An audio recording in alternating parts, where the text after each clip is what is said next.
बचपन में सुना था कि अपने लिए जिए तो क्या जिए, तू जिए दिल जमाने के लिए। तो बहुत से हमारे साथियों ने ये भी कहा कि शंटी जी ये मौत है, आप मौत के पास जा रहे हैं। तो मैंने एक बात कही कि जुनून के सामने, जज्बे के सामने कोई भी चीज़ नहीं टिकती है जी।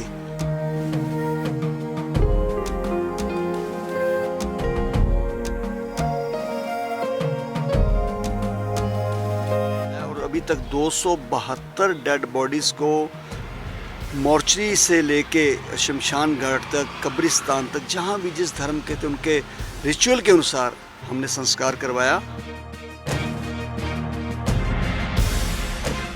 और इसके अलावा 35 ऐसी डेड बॉडी जिनके घर वाले क्वारंटाइन थे, वो जा नहीं सकते थे, हमने उनका भी संस्कार कराया। सबसे ज़्यादा अगर किसी ने फ़ायदा उठाया इस कोरोना के काल में तो प्राइवेट लैब और प्राइवेट हॉस्पिटल ने उठाया जी। एक एक पेशेंट का 15-15 लाख रुपया लिया है इन्होंने। दिल्ली के अंदर किसी भी क्वारंटाइन हुए जो कोरोना के पीड़ित हैं लोग, अगर उनको अपने लिए दवाई चाहिए या घर का कोई सामान चाहिए तो हमारा नंबर 8750905050 87 50 90 50 50 पे फ़ोन करेंगे, हम उनको वो सामान अरेंज करा के देंगे।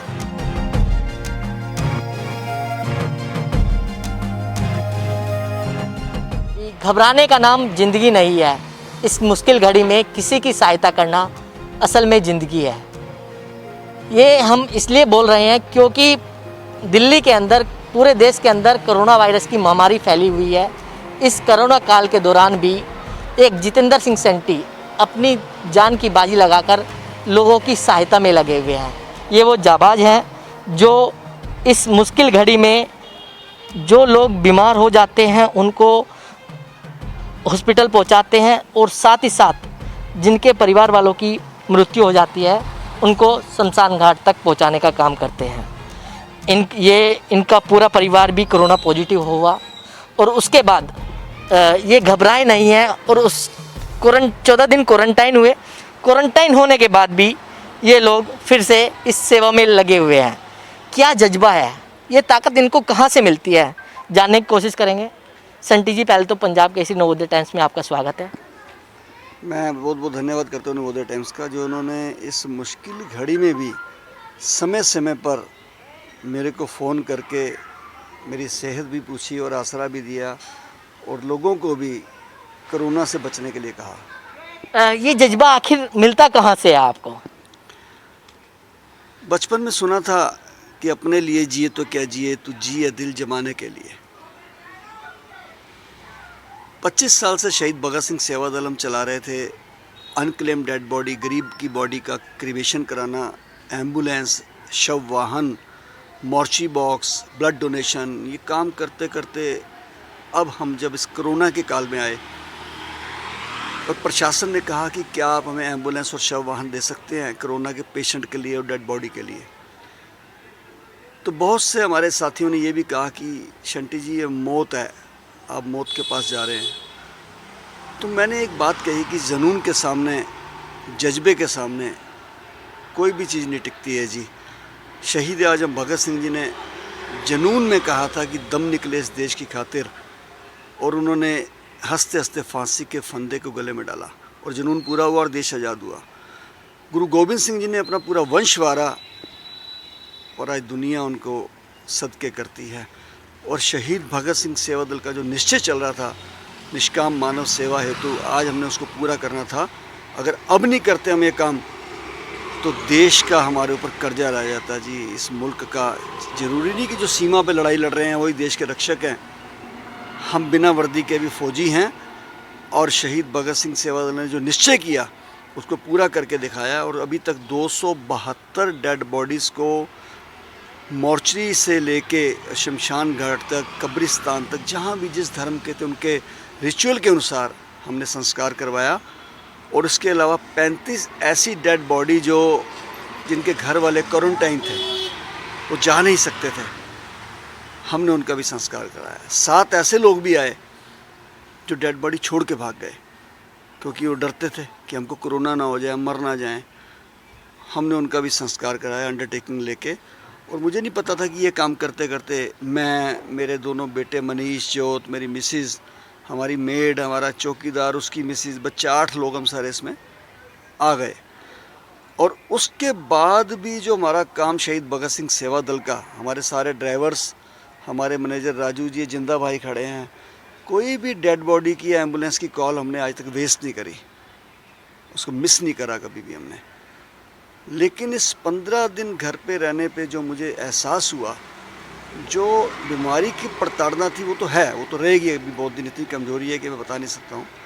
लेकिन सामाजिक और प्रशासनिक प्रताड़ना जो हुई है वो मैं सारी ज़िंदगी नहीं भूल सकता हूँ। प्रशासन के वो लोग जो कहते हैं कि हम जनता को घर में क्वारंटाइन कराओ, ठीक है हम क्वारंटाइन हो गए। वो कहते कोरोना से लड़ना सीखो, हम लड़ रहे हैं। लेकिन जब हम घर में 15 दिन रहे, चलो मेरे पास तो कुछ साधन थे या मेरे कुछ लोग थे, मुझे सामान दे देते थे थोड़ा बहुत। आम आदमी के साथ कैसे होगा जी? 15 दिन वो घर में रहेंगे, एटीएम में वो जा नहीं सकते, पैसे उनके पास नहीं है, उनको दूध भी चाहिए, उनको चाय भी चाहिए, उनको दवाई भी चाहिए, उनको खाने का सामान राशन भी चाहिए। तो पूछने वाला नहीं जी। 15 दिन तक हम घर में पड़े रहे हैं, एक एक ब्रेड के लिए तरस गए हम, एक बिस्कुट के लिए तरस गए हम, ये हालत हो गई।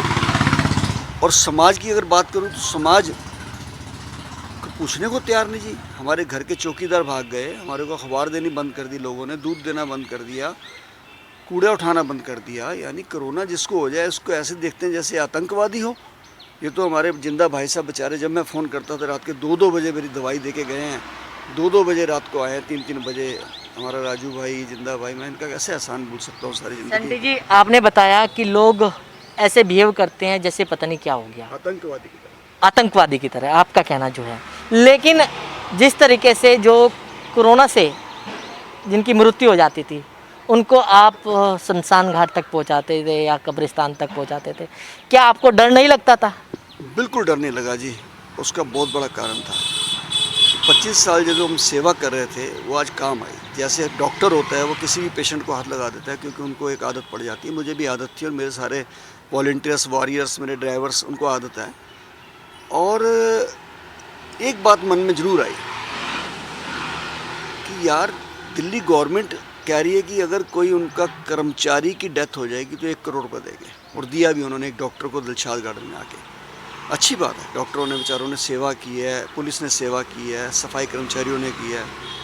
लेकिन जो लोग निष्काम सेवा कर रहे हैं, हमारे शहीद भगत सिंह सेवा दल की अब 18 गाड़ियाँ हो गई हैं, पहले 12 थी। इनके ड्राइवर हैं, कंडक्टर हैं, जो शमशान घाट में डेड बॉडी जलाते हैं वो लोग हैं। अगर इनमें से कोरोना पॉजिटिव होकर कोई मरता है तो क्या सरकार उसको कुछ नहीं देगी जी? जिसने निष्काम सेवा की है, इनके भी तो बच्चे हैं जी, ड्राइवरों के, इनका भी तो परिवार है जी। तो क्या सरकार ने सोचा है इसके बारे में कि हमको उनके लिए भी कुछ करना चाहिए? ये मन में मेरे जो ख्याल 15 दिन में अलग अलग तरीके के आए हैं।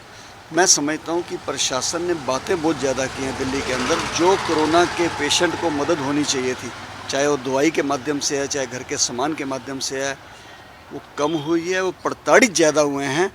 और किस जहाँ तरीके से प्रताड़ित आप बता रहे हो, किस तरीके से हुआ है?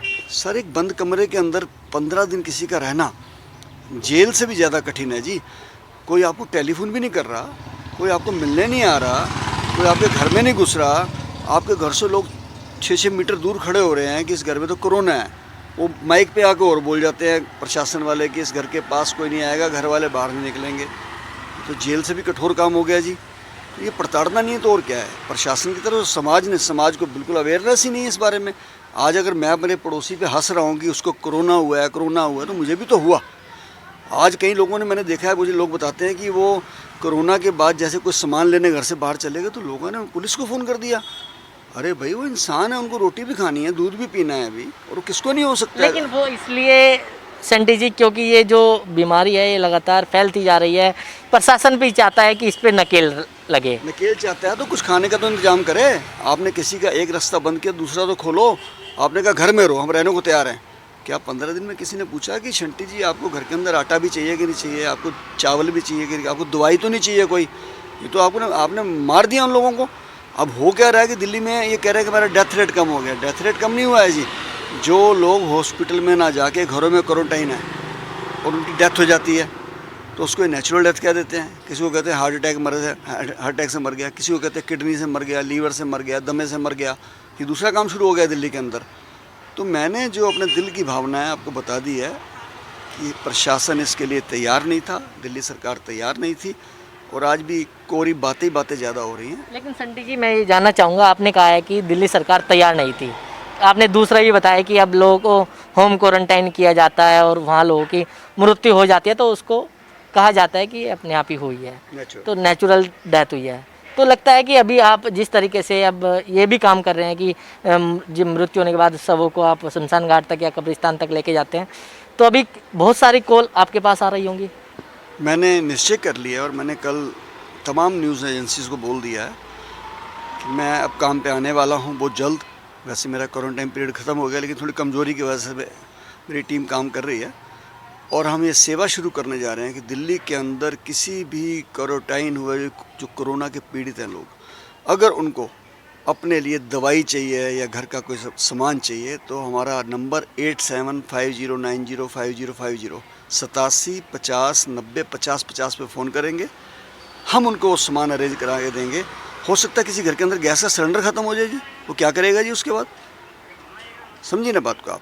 किसी के घर के पानी की टूटी ख़राब, मेरे घर की पानी की टूटी ख़राब हो गई थी, 12 दिन नहीं ठीक हुई जी, सैनिटरी वाला नहीं आया, जी कोरोना है इस घर में।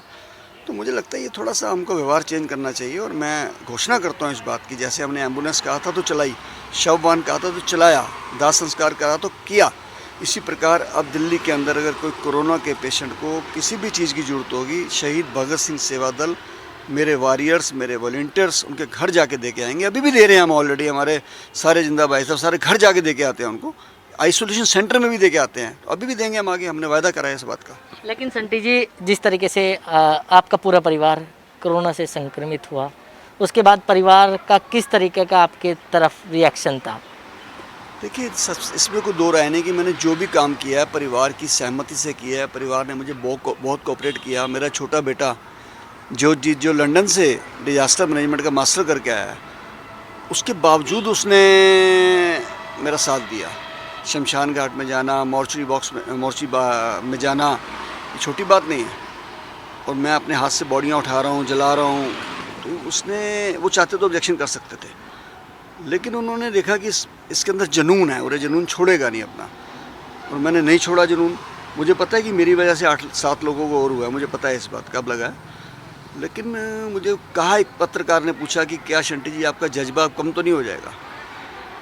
तो मैंने उसको जवाब दिया कि कारगिल के एक जवान को आँख में गोली लगी थी, और जब मीडिया ने उससे पूछा कि आपकी एक आँख चली गई है तो अब आप सीमा पर तो लड़ नहीं सकोगे, तो उसका जवाब बड़ा भावनात्मक था जी। उसने कहा, जी पहले मैं पाकिस्तानियों को मारता था तो एक आंख बंद करके गोली चलाता था, और अब तो आंख पक्की बंद हो गई, अब तो चुन चुन के मारूंगा पाकिस्तानियों को। मैं भी उसी तरीके से हूँ जी। मुझे जो डर था कि कोरोना हो जाएगा, कोरोना हो गया, मेरे को मौत हो जाएगी, मैं मौत के मुंह से निकल आया, मुझे कोई डर नहीं है अब। मैं तो और ज़्यादा सेवा करूँगा जी, और ज़्यादा लोगों की परेशानियाँ जो मुझे पता लगी हैं वो भी दूर करूँगा, और 24 घंटे शहीद भगत सिंह सेवा दल सेवा में तत्पर रहेगा जी। नहीं, जिस तरीके से कोरोना हुआ, परिवार में भी कोरोना हुआ, आपकी पत्नी को भी कोरोना हुआ, महिला कहीं ना कहीं एक स्वभाव होता है महिलाओं का, तो पत्नी का किस तरीके से रिएक्शन था? बेटा तो आपके साथ लगातार, हमने वीडियो भी देखी है कि लगातार आपके साथ वो लगे रहे हैं, लेकिन पत्नी का किस तरीके से रिएक्शन था? देखिए, निश्चित है कि अगर उनका सहयोग नहीं होता तो मैं 3 महीने काम नहीं करता। हमने 21 मार्च को शुरू किया था और आज जुलाई 21 आने वाली है, 3-4 महीने होने वाले हैं। पूरा समर्थन था परिवार का, और चूँकि वो समर्थन अब से नहीं है ना, 25 साल से है, वो समर्पण और समर्थन। क्योंकि समर्पण इसलिए कह सकता हूँ कि मैं रात के 2-2 बजे भी उठ के एम्बुलेंस लेके जाता था। शुरू में जब हमने काम शुरू किया, बहुत डेड बॉडी अपने हाथ से ढोई है मैंने, हज़ारों की संख्या में, और अगर पूरा 25 साल का इतिहास निकालूँ तो 44,000 से ज़्यादा डेड बॉडी शहीद भगत सिंह सेवा दल ने कैरी करी है अपनी गाड़ियों में। तो इसलिए मेरे घर वालों में कोई ज़्यादा कोई डर है ऐसी कोई बात नहीं है, और ना मुझे उन्होंने कोई बहुत ज़्यादा ऑब्जेक्शन करी है इस बारे में। जब आप कोरोना से संक्रमित हुए, एक घबराहट पैदा हुई है कि यार अब मैं भी कोरोना से पीड़ित हो गया हूँ? घबराहट तो हुई होगी। निश्चित है। पहले 5 दिन मुझे लगता था कि मैं बचूंगा नहीं, क्योंकि मेरा डायरिया भी हो गया, साथ में मेरा BP 40 रह गया था सिर्फ। रात के 2-2:30 बजे भाई साहब जाके दवाई लेके आए, डॉक्टर को बुलाया, जो कुछ कर सकते थे हमने। तो 5 दिन तो मुझे लगता था कि मैं शायद नहीं बचूंगा, लेकिन मैं धन्यवाद करता हूँ देशों और विदेशों में रहने वाले सारे मेरे वो चाहने वाले संगत के लोग, हर मजहब के लोग जिन्होंने मंदिर में, मस्जिद में, गुरुद्वारे में जाके अरदास की, दुआ की, प्रार्थना की, और मेरे को विश्वास हो गया कि मुझे कुछ नहीं हो सकता है। लेकिन मुझे ये बात जरूर महसूस हुई कि इस देश के अंदर 10.5 लाख से ज़्यादा लोगों को कोरोना हुआ है, लेकिन मीडिया ने ध्यान नहीं दिया। और एक सेलिब्रिटी को हो जाता है तो मीडिया उनके घर में जाके बैठ जाता है और हॉस्पिटल में बैठ जाता है। इस बात का मुझे फील जरूर हुआ और लोगों को भी हुआ। फेसबुक पे आप देख रहे हैं, और ये निश्चित है कि गरीब आदमी या जितने पेशेंट हैं 10.5 लाख से ज़्यादा, वो सारे असल में वॉरियर भी वो हैं, कैरियर भी वो हैं, पेशेंट भी वो हैं। पैसे वालों का क्या फ़र्क पड़ता है जी, हो ना हो, उनके लिए सब कुछ एक साधारण सी बात है। तो मुझे ये भी फील हुआ था। अब जिस तरीके से आपका पूरा परिवार संक्रमित हुआ, उसके बाद अगर बात करें, आपके जो ड्राइवर हैं और जो दूसरे लोग हैं आपसे जुड़े हुए, क्या उनको भी एक डर का माहौल है उनके अंदर भी?